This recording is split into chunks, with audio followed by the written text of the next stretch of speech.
चेन्नई के मैदान पर आज उतरेंगे एक नहीं, दो नहीं, बल्कि तीन धाकड़ बल्लेबाज, जिनका सामना होगा एक ऐसे गेंदबाज से जो कर रहा है T20 फॉर्मेट में राज। नमस्कार, झमाझम क्रिकेट की टनाटन खबरों के साथ मैं हूं राजीव मिश्रा।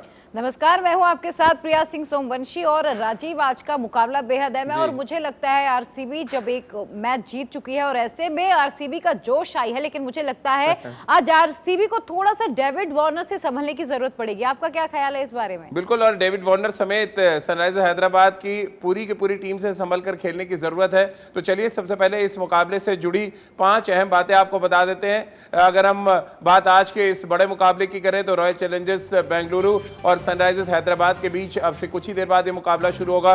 दोनों टीमों ने चेपॉक के मैदान पर एक मैच खेला है। आरसीबी ने अपना पहला मुकाबला मुंबई इंडियंस से जीता था, वहीं सनराइजर्स हैदराबाद को कोलकाता के खिलाफ हार का सामना करना पड़ा था। विराट को संदीप से बड़ी चुनौती मिल सकती है, क्योंकि 7 बार संदीप शर्मा ने आउट किया है विराट को। इसके अलावा अगर हम बात राशिद खान की करें तो राशिद खान का भी ट्रैक रिकॉर्ड बेहद शानदार है पूरी की पूरी आरसीबी के खिलाफ। और इसीलिए आज हम एक बड़ी खबर लेके आए, एक बड़ी स्टोरी लेके आए आपके लिए कि जब राशिद खान आरसीबी के खिलाफ मैदान पर उतरते हैं तो क्या कुछ होता है। दरअसल वो चाहे विराट कोहली हो, चाहे एबी डिविलियर्स हो या ग्लेन मैक्सवेल हो, ये तीनों धाकड़ बल्लेबाज इस गेंदबाज के सामने कैसे चारों खाने चित्त होते नजर आते हैं। सबसे पहले वो देख लेते हैं हमारी इस खास रिपोर्ट में।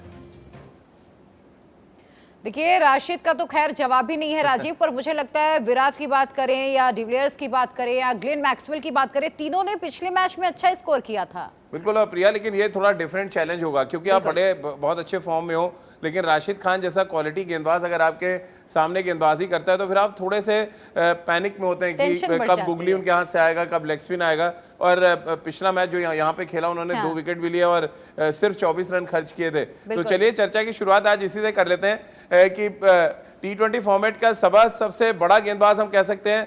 6.24 के इकोनॉमी रेट से वो गेंदबाजी करते हैं और पिछले कुछ सीजन में उन्होंने विराट कोहली, एबी डिविलियर्स जैसे बड़े बल्लेबाजों को परेशान भी किया है। ये कंसर्न रहता है जब आप एक ऐसे गेंदबाज के खिलाफ उतरते हैं जो लगातार आपको आउट कर रहा हो या आपको परेशान कर रहा हो। राजकुमार जी, आप कैसे देखते हैं? यही सवाल मैं आपसे पूछना चाहता हूं।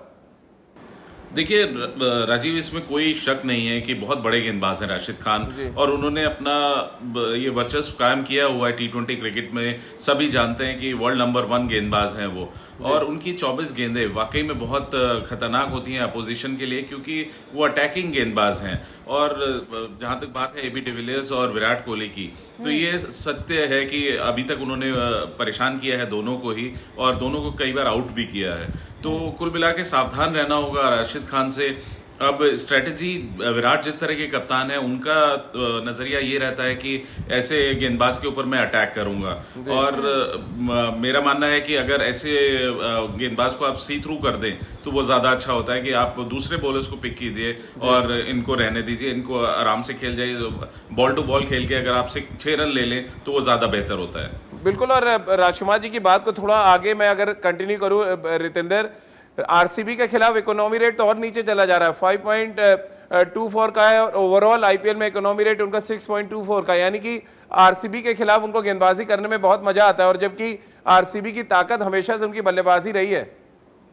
जी हाँ राजीव, इसीलिए राशिद खान एक चैंपियन बॉलर हैं, एक थ्रेटनिंग बॉलर हैं। जब ऑपोजिशन ज्यादा अच्छी होती है, चैंपियन होती है, तो राशिद खान का बेस्ट निकल के आता है, और ये अक्सर चैंपियन प्लेयर के साथ होता है। व्हेनेवर थिंग्स आर टफ वो अच्छा करता है, और राशिद खान ने साल बर साल ये करके दिखाया है। तो जी हाँ, पिछला मैच ज्यादा अच्छा नहीं घटा है अगर हम बात करें सनराइजर्स हैदराबाद की, लेकिन आज बहुत उम्मीदें होंगी डेविड वार्नर को। खुद तो उनको रन बनाने होंगे, और अगर राशिद खान, भुवी, संदीप शर्मा अच्छी बॉलिंग करते हैं तो आरसीबी पे प्रेशर डाला जा सकता है। बट एडवांटेज इस समय, जिस समय आरसीबी जैसे खेली है, अगर हम पिछले मैच की बात करें, आसान नहीं होगा आरसीबी को हराना। बिल्कुल, आरसीबी को हराना आसान नहीं होगा। राजकुमार जी, आज आपको क्या लगता है विराट के सामने कितना ज्यादा प्रेशर होगा अगर राशिद खान उनको बॉल करते हैं? तो ऐसे में विराट के लिए कितनी मुश्किलें होने वाली हैं?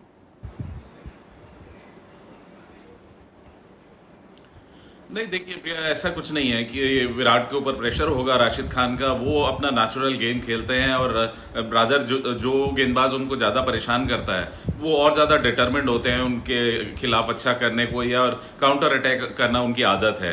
तो मुझे लगता है कि कहीं ना कहीं सावधान रहना होगा विराट को भी और राशिद खान को भी, क्योंकि मुझे लगता है कि विराट उनको अटैक ज़रूर करेंगे। और देखना ये बड़ा दिलचस्प मुकाबला है कि कौन किस पर भारी पड़ता है। रितिंदर, आपको क्या लगता है? और आप मुझे ये भी बताइएगा, क्या आज भी आप चूरन की डिब्बियां लेकर अपनी बैठे हैं बेचने के लिए राजकुमार जी को?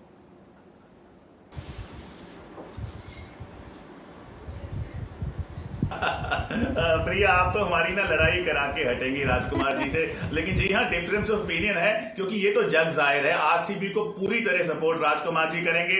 मैक्सवेल को लेने के लिए ऑप्शन में राजकुमार जी का बड़ा हाथ है। विराट से इन्होंने बात की और ऐसे प्लेयर को लिया जो ज्यादा फॉर्म में नहीं था, लेकिन अब फॉर्म पकड़ ली है। लेकिन राशिद खान, जैसे अभी साबा को आवाज नहीं सुन रही है, सिग्नल का इशू है, लेकिन राशिद खान की आवाज आज जरूर सुनेगी आरसीबी को। और बिल्कुल बड़ा मैच है, इंटरेस्टिंग होगा ये battle, Virat Kohli versus Rashid Khan. But हमें यह भी नहीं भूलना चाहिए भुवनेश्वर का रोल, प्रिया राजीव, बहुत इंपॉर्टेंट है। अगर भुवी अच्छा नया बॉल डालते हैं, अगर आरसीबी को जल्दी रोक सकती है 150-160 के आसपास सनराइजर हैदराबाद, तो हैदराबाद के पास बड़ा मौका है एक बड़ा अपसेट करने का, आरसीबी को हराने का।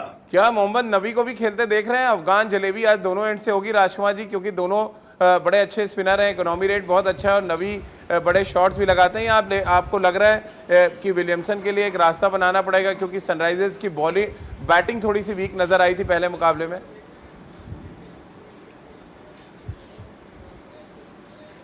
नहीं, देखिए, नबी को अगर हम एक ओवर छोड़ दें तो उन्होंने भी बहुत शानदार गेंदबाजी की थी राजीव, और मुझे लगता है कि शायद हैदराबाद उनके साथ परसिस्ट करना चाहेगी, क्योंकि ये स्पिन फ्रेंडली विकेट है और वो भी एक क्वालिटी बॉलर है। बाद में उन्होंने, अगर आप उनकी भी इकोनॉमी देखें तो बहुत अच्छी थी, 30 रन के आसपास उन्होंने दिए थे और 2 विकेट भी ली थी।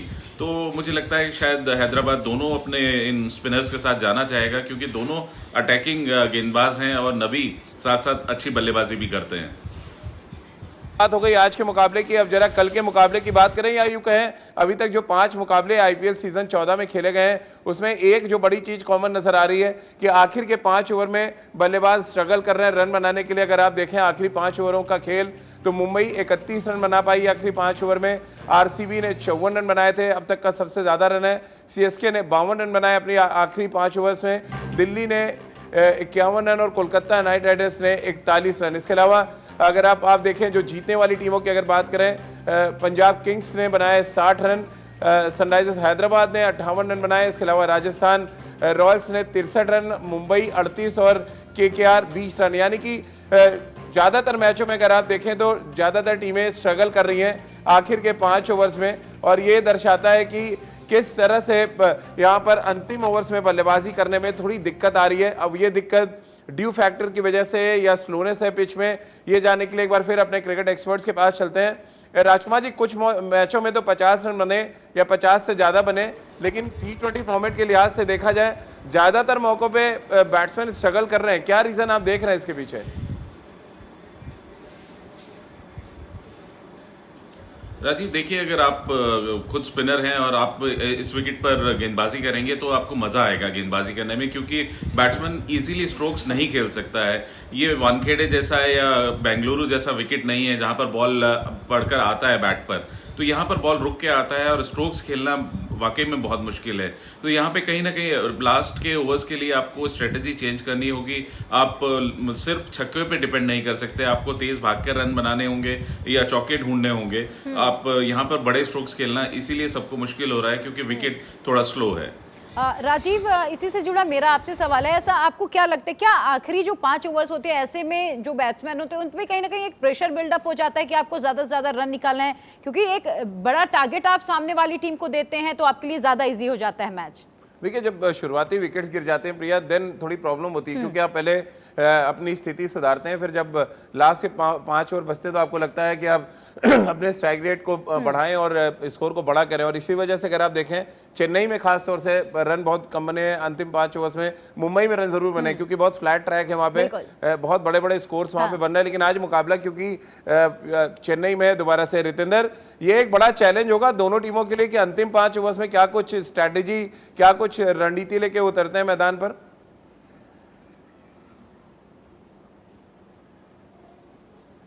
जी हाँ राजीव, बहुत इंपॉर्टेंट है। और 5 ओवर की अगर हम बात करें, कहीं ना कहीं वो इम्पेटस सेट करते हैं आपकी जीत के लिए। और बहुत सी टीमें लास्ट 5 ओवर अच्छा नहीं खेली हैं। कल जिस तरह केकेआर हारी है, हद ही हो गई है। मुंबई सोच रही होगी वो जीती कैसे, केकेआर सोच रही होगी कि वो हारी कैसे। तो आज जरूर आरसीबी और हैदराबाद ये गलती नहीं करना चाहेंगे। जो टीम अच्छे बेहतर 5 ओवर खेलेगी, आखिरी 5 ओवर में रन बनाएगी, विकेट ज्यादा नहीं खोएगी, उसका दबदबा आज के मैच में ज्यादा रहने वाला है। और प्रिया, ऐसा लगता है कि T20 जो फॉर्मेट है पूरा मैथमेटिक्स में तब्दील हो गया है, यानी ये पहली 36 गेंदें, आखिर की 24 गेंदें आप कैसे खेलते हैं उसके लिए रणनीति ज्यादा बनती है बनस्बत इसके कि आप अच्छी क्रिकेट खेलने की ज्यादा बात करें। और राजकुमार जी मुस्कुरा भी रहे। राजकुमार जी, ये मैथमेटिक्स ज्यादा बन गया है इन दिनों T20 फॉर्मेट? बिल्कुल राजीव, यहाँ पर कोच का रोल बहुत आता है और स्ट्रेटेजी जो पहले टीम मीटिंग में डिस्कस होती है वो इसी तरह होती है। जैसा कि आपने कहा कि पहले 6 ओवर में हमारा टारगेट ये है, अगर एक अर्ली विकेट गिरती है तो हम कोशिश करेंगे 50-60 तक बनाए, अगर 2 विकेट गिरती हैं तो इस तरह प्लानिंग की जाती है और फिर कोशिश की जाती है कि मिड ओवर्स में इतने रन बनेंगे और लास्ट के ओवर्स के लिए हमारे पास अच्छे स्लॉगर्स हैं तो हम इतने रन बनाएंगे। तो यहाँ पे यही एक स्ट्रेटेजी कोचेस का काम रह जाता है जिसमें टीम मैनेजमेंट का रोल रहता है और सीधा सीधा इसे आप कहें तो मैथमेटिक्स ही होता है ये। बिल्कुल। राजीव, एक सवाल मेरा आपसे, क्या लगता है आज पडिक्कल जब क्वारंटीन से बाहर आ चुके हैं तो उन्हें बेंगलुरु उतार सकती है ओपनिंग के लिए? आप क्या संभावना देख पा रहे हैं? बिल्कुल उतार सकती है। और देखिए left hand right hand combination की जो हम बार बार बात करते हैं, देवेंद्र पडिक्कल के आने से और पिछले सीजन में उन्होंने आरसीबी के लिए सबसे ज्यादा रन बनाए थे, विराट कोहली भी नंबर 2 पे थे, तो इस लिहाज से भी उनका टीम में आना बनता है और उनके आने से बहुत ताकत मिलेगी आरसीबी के बैटिंग लाइनअप। आज आप किन खिलाड़ियों पर दांव लगाने वाले हैं? आपके फेवरेट प्लेयर और आपकी फेवरेट टीम? देखिए मेरे लिए तो यजवेंद्र चहल एक अच्छे गेंदबाज हैं और वो बड़े मैच विनर हो सकते हैं चेन्नई का जिस तरह का ट्रैक है। और दूसरा विराट कोहली आज एक बड़ी पारी खेल सकते हैं क्योंकि पारी की शुरुआत कर रहे हैं, उनको ज्यादा गेंदें खेलने को मिल रही हैं। तो आपको लगता है कि आज बेंगलुरु जीत दर्ज करने वाली है, लेकिन मुझे लगता है कि आज डेविड वार्नर का कमाल हम देखेंगे और साथ ही जब राशिद खान जैसे बॉलर्स सनराइजर्स हैदराबाद जैसी टीम के पास हो तो मुझे लगता है आरसीबी के लिए चिंता बढ़ जाती है, उनकी टेंशन बढ़ जाती है और आज विराट को बेहद संभालने की जरूरत है। राजीव, बिल्कुल। और आईपीएल के अग्निपथ पर विराट का विजय रथ कितनी तेजी के साथ दौड़ता है इस बात का सबको इंतजार रहेगा। तो चलिए हमारी इस खास पेशकश में फिलहाल इतना ही।